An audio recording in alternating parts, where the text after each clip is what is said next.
దేవుని పరిశుద్ధ నామానికే మహిమ కలుగును గాక. దేవుని పరిశుద్ధ నామానికే మహిమ కలుగును గాక. మన ప్రభువును ప్రియరక్షకును అయిన యేసు ప్రభు యొక్క నామంలో దేవుని సన్నిధికి కూడి వచ్చిన మీ అందరికీ కూడా పేరు పేరు వస్తున్నాను, నా వందనాలు చెల్లిస్తున్నాను.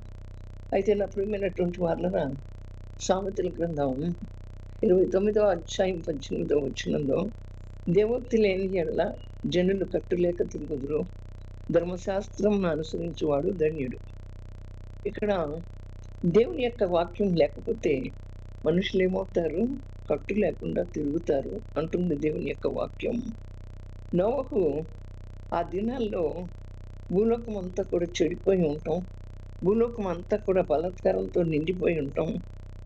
మరి ఆ నోవహు యొక్క దినాల్లో భూలోకం చెడిపోవటం, భూలోకం అంతా కూడా బలాత్కారంతో నిండబడి ఉండటం అనేది దేవుడు చూసినప్పుడు, మరి అది చెడిపోయి ఉండినే భూమి మీద సమస్త జనులు తమ మార్గాన్ని చెరిపివేసుకుని ఉన్నారే అనుకున్నాడు. ఆదికాండం 6వ అధ్యాయం 12వ వచనంలో దేవుని వాక్యమును ప్రకటించే ప్రవక్తలు, బోధకులు లేని ఎడల జనులు కట్టు విడిచి నడుస్తారు. అయితే నా ప్రియమైనటువంటి వాళ్ళరా, మనం కట్టు లేకుండా తిరిగేటువంటి ప్రజలుగా ఉండకుండా దేవుడు తన వాక్యాన్ని ప్రకటించడం కోసం మరి ప్రవక్తలను, బోధకులను మరి ఏర్పాటు చేశాడు. మనం ఆ ప్రవక్తల మాటలు, బోధకుల మాటలు, వారు బోధించేటువంటి దేవుని మాటను మనం విని, ఆ వాక్యాన్ని మనం గైకొని మన హృదయంలో ఉంచుకుని ఆ రీతిగా మనం నడవాలని దేవుని యొక్క ఉద్దేశమై ఉంది. అవును, భూలోకం అంతా చెడిపోయి ఉన్నదని నోవహు కాలంలో దేవుడు గ్రహించాడు. నా ప్రియమైన పార్లారా, అయితే ఇప్పుడు మనం రోడ్డు మీద నడుస్తూ ఉంటాం. ఆ రోడ్డు మీద నడుస్తూ ఉన్నప్పుడు మనం ఈ రూల్స్కి, ప్రభుత్వం పెట్టినటువంటి రూల్స్కి వ్యతిరేకంగా ఆ రోడ్డు మీద వెళ్ళలేం కదా. అక్కడ ఆ మార్గాలన్నీ కూడా మనకి గుర్తులు వేసి ఉంటాయి. ఈ వైపు వెళ్ళాలి, ఈ వైపు వెళ్ళకూడదు. మరి అలాగే అక్కడ మరి ఏదైనా వచ్చేటప్పుడు ఆ వాహనాలను ఆపుకోవాలి అనేటువంటిది, మనమేమో ఎటువైపు నడవాలి, నడిచేటప్పుడు ఎడపడక నడవాలి.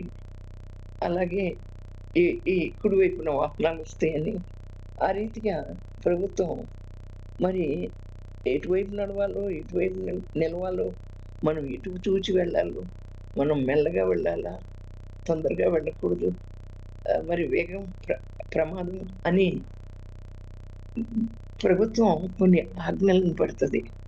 వాటన్నిటిని చూసి, వాటన్నిటినీ ఆజ్ఞలు పెట్టిన ప్రకారమే మనం ఏం చేస్తాం? నడుచుకుంటాం. అవి ఆ యొక్క విధానాన్ని, ఆ యొక్క ప్రమాదపు గుర్తుల్ని మనం చూస్తాం, అదే ప్రకారంగా నడుస్తాం. అట్లాగే దేవుని వాక్యంలో వ్రాయబడి ఉన్నట్లుగా ఆ వాక్యాన్ని అనుసరించి మనం నడుచుకోవాలి.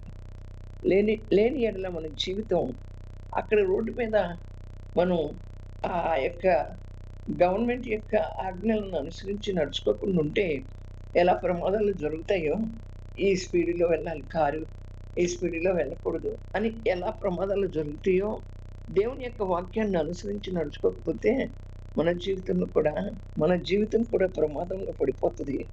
కనుక నా ప్రియమైన వాళ్ళరా, కానీ ఇక్కడ చూస్తే ఈ లోక చట్టాలు మరి ఇవన్నీ కూడా అనుసరించడం వలన ఈ లోకంలో కాపుదలు కలిగి ఉంటాం. కానీ దేవుని మాటలని అనుసరించి నడిచిన ఎడల ఆత్మ రక్షణ, పరలోక ప్రయాణానికి సిద్ధపాటు కలుగుతుంది.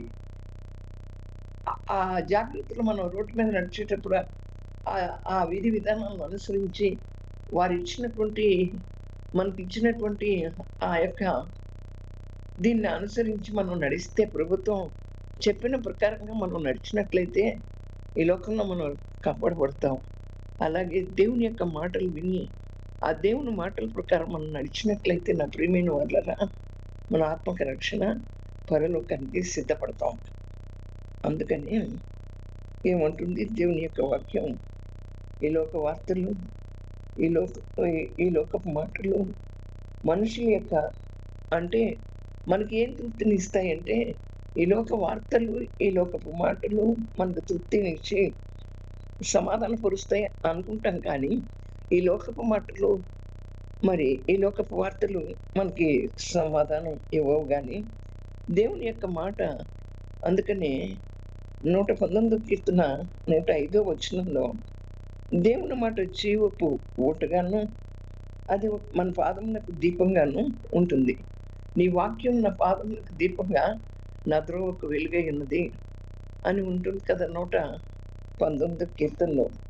ఆ రీతిగా ఒకడు తన నడవడిని శుద్ధి చేసుకోవటానికి, సరిచేసుకోవటానికి దేవుని యొక్క మాట ఎంతో అవసరమై ఉంది.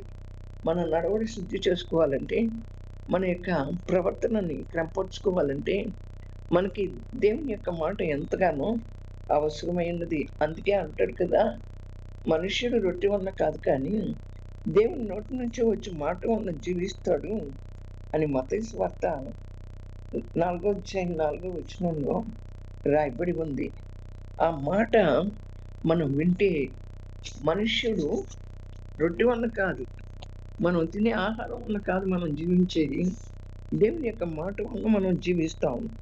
ఆయన నోటి నుంచి వచ్చే మాట వలన దేవుని మాటను మనం అంగీకరిస్తే మనం పాపక్షమాపణ, మనకి పరలోక ప్రాప్తి మనకి దొరుకుతుంది నా ప్రియమైన వాళ్ళరా. అయితే మనం కట్టులేని జీవితానికి, అదుపు లేనటువంటి దురాశలకి బానిసమై మనం ఇష్టానుసారంగా పోతున్నామేమో. మనం దేవుని మాటలను విని, ఆయన వాక్యాన్ని చదివి, ఆయన వాక్యాన్ని ధ్యానించిన ఎడల మన జీవితం ఫలిస్తుంది. దుష్టుల ఆలోచన చొప్పున నడవక, పాపుల మార్గంలో నిలవక, అపహాసకులు కూర్చుండి చోటున కూర్చుండక, యెహోవా ధర్మశాస్త్రమునందు ఆనందించుచు దివారాత్రములు దాన్ని ధ్యానించువాడు ధన్యుడు. అతడు నీటి కాలముల యోరన నాటబడినదై ఆకువాడక తన కాలమందు ఫలమిచ్చు చెట్టు వలె ఉండును. అతడు చేయనిదంతా సఫలమగునని కీర్తన 1 నుంచి 3 వచనాల వరకు మనం చూస్తున్నాం. దేవుని వాక్యం చదివి దాన్ని ధ్యానించేటువంటి వాడు ఫలిస్తాడు. ఆ పైన చదివినటువంటి ఆ లేఖనం అదే కదా మనకు సూచిస్తూ ఉంది. మనం ఒక మాట కీర్తన 119 కీర్తన 11వ వచనంలో, నీ ఎడల నేను పాపం చేయకుండానట్లు నా హృదయంలో నీ వాక్యమును ఉంచుకొని ఉన్నాను అని దావీదు అంటున్నాడు. పాపం చేయకుండా ఉండాలి అంటే మన హృదయంలో దేవుని యొక్క వాక్యం ఉండాలి. దేవుని యొక్క వాక్యం ఉన్నట్లయితే దివారాత్రములు దాన్ని ధ్యానించేవాడు ధన్యుడు అంటున్నాడు కదా. అతను ఆకువాడక తన కాలం ముందు ఫలమిచ్చు చెట్టు వలె నీటి కాలవల యోరన నాటబడినదై, ఆ చెట్టు ఎలా ఉంటుందో మనం కూడా ఆ రీతిగా నాటబడి ఉంటాం. ఎక్కడ నాటబడి ఉంటాము అంటే దేవునిలో నాటబడి ఉంటాము. దేవుని కొరకు జీవించే వరంగా ఉంటాము.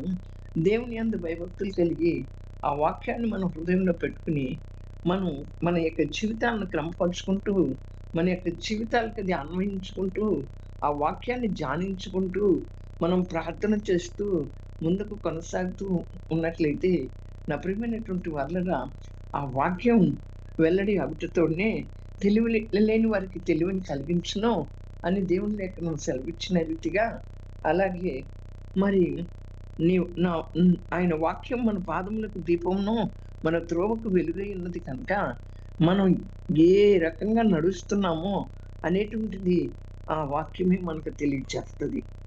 అవునన్నా ప్రియమైనటువంటి వాళ్ళరా, అందుకనే మనుష్యుడు రొట్టె వలన కాదు కానీ దేవుని నోటి నుంచి వచ్చి మాట వలన జీవిస్తాడు.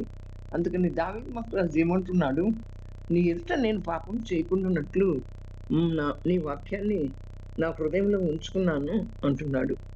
దేవుని యొక్క వాక్యం ఏం చేస్తుందంటే మనం పాపంలో పడకుండా కాపాడుతుంది. దేవుని యొక్క వాక్యం వినటం వలన విశ్వాసం కలుగుతుంది. వినుట క్రీస్తుని గురించినటువంటి మాట వలన మనకు కలుగుతుంది. అదే రోమపత్రిక 10వ అధ్యాయం 17వ వచనంలో రాయబడి ఉంది. మనం దేవుని వాక్యాన్ని విన్నప్పుడు దేవుని వాక్యాన్ని మన హృదయంలో ఉంచుకున్నప్పుడు అది మనల్ని పాపంలో పడకుండా కాపాడటమే కాకుండా మనకు విశ్వాసాన్ని కలుగచేస్తుంది. ఏ ఎవరి గురించి? క్రీస్తుని గురించి మాట వలన మనకు కలుగుతుంది. దేవుని వాక్యం మన విశ్వాసాన్ని వృద్ధి చేస్తది. అవును. దేవుడు తన వాక్యంతో మనతో మాట్లాడినప్పుడు మన విశ్వాసం వృద్ధి అవుతది. దేవుని వాక్యం లేకపోతే ప్రజలు కట్టులేక తిరుగుతా ఉంటారు. దేవుని వాక్యం లేనందునే అయితే నా ప్రియమైనటువంటి వారులారా, మరి ఒక్కొక్క చోట ఎంత పాపం కనపడుతా ఉందో ఈ యొక్క యూట్యూబ్‌లో చూస్తా ఉన్నప్పుడు ఆ జనంలో ఆ జనుల్లో దేవుని వాక్యం లేనందువలన మరి ఎంతటి విచ్చలవిడి పాపాలను చేస్తున్నారో, విచ్చలవిడిగా ఎలా ప్రవర్తిస్తున్నారో, ఎవరి కోరికలను వారు అణుచుకోలేకపోతున్నారు. మరి మనుషులను పీక్కు తినే యవన బాలికలను పీక్కు తినే నరమాంస భక్షకులుగా తయారవుతున్నారు. అటువంటి లోకంలో మనం ఉన్నాం. కనుక దేవుని వాక్యాన్ని ఎల్లప్పుడూ కూడా అటువంటి పరిస్థితుల గుండా మనం వెళ్తూ ఉన్నాం. మనం దేవుని వాక్యాన్ని మన హృదయంలో ఉంచుకుంటూ మన బిడ్డలు కూడా ఆ రీతిగా ఉండాలని మనం కోరుకుంటూ వారికి దేవుని వాక్యాన్ని మనం ఏం చేయాలి? నేర్పించేటువంటి వారంగా ఉండాలి. నా ప్రియమైనటువంటి వాళ్ళారా, అయితే ఇక్కడ చూడండి, మరి దేవుని యొక్క వాక్యం మన ముఖానికి తేజస్సుని కలుగచేస్తది. మనుష్యుడు మంచితనాన్ని ఇవ్వటమే కాకుండా మరి మంచి శుభ్రతతోనూ నాగరికతను కూడా తెస్తది. ఏది? దేవుని వాక్యం ద్వారా మన ముఖానికి తేజస్సు కలగటమే కాకుండా మంచితనం మరి ఉండటమే కాకుండా మంచి శుభ్రత కలుగుతుంది. మంచి నాగరికత కూడా కలుగుతుంది. దేవుని యొక్క వాక్యం మన ప్రాణాన్ని తెప్పరిల్ల చేస్తుంది. బుద్ధిహీనులైనటువంటి వారికి జ్ఞానం కలుగచేస్తది. మన కన్నులకు వెలిగిస్తది. మన హృదయాన్ని పవిత్రపరుస్తది.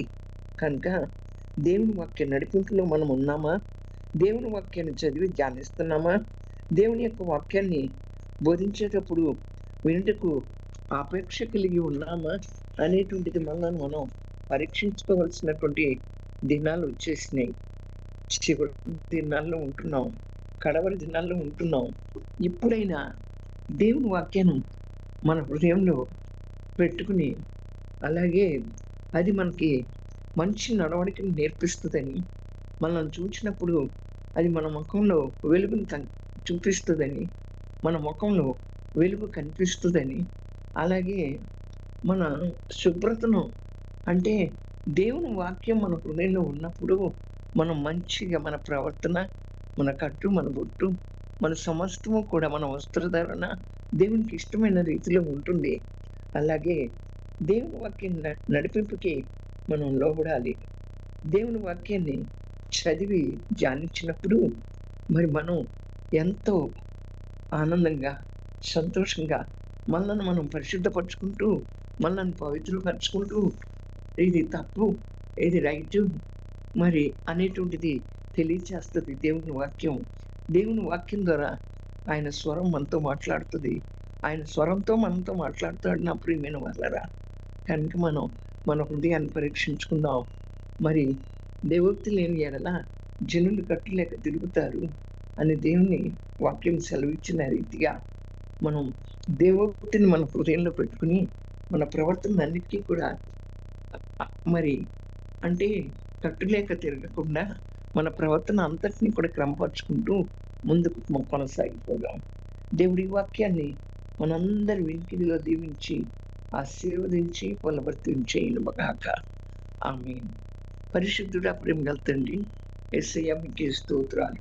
దేవోక్తి లేని ఎడల జనులు కట్టులేక తిరుగుతారన్నావు. అట్టి వరంగా మేము ఉండక నీ వాక్యాన్ని చదివి, నీ వాక్యాన్ని ధ్యానించి మా ప్రవర్తనలన్నింటినీ కూడా సరిచేసుకుని శుభ్రత కలిగి నాయనా మీకే స్తోత్రాలు. మా ముఖంలో నీ వెలుగు నీ వెలుగు ప్రకాశించినట్లు, నీ వెలుగుతో మేము నింపబడినట్లు, మరి నీ వాక్యం మమ్మల్ని శుద్ధి చేసి, నీ వాక్యం మమ్మల్ని నడిపించే విధానంలో మేము నడిచినట్లు అయినా నీకే స్తోత్రాలు. మమ్మలను నిలబెట్టండి ప్రభా. వాక్యం ద్వారా కట్టండి ప్రభా. ఆ రీతిగా మమ్మల్ని కట్టి నిలబెట్టినందుకే మీకే స్తోత్రాలు చెల్లిస్తూ వచ్చిన ప్రతి బిడ్డని కూడా పేరు పేరు వరుసను జ్ఞాపకం చేసుకుని రాలేనటువంటి వారికి మన తండ్రి మీకే స్తోత్రాలు. ఆశ కల్పించి ఆశ కలిగినప్పుడు నన్ను తృప్తిపరిచే దేవుడవు కనుక నీ సన్నిధికి వచ్చి వారు పొందుకోవటానికి కృప చూపించి మీ గణనామానికి మేము తెచ్చుకోమని యేసయ్య దివ్య నామములో ప్రార్థిస్తున్నాను తండ్రి. ఆమేన్.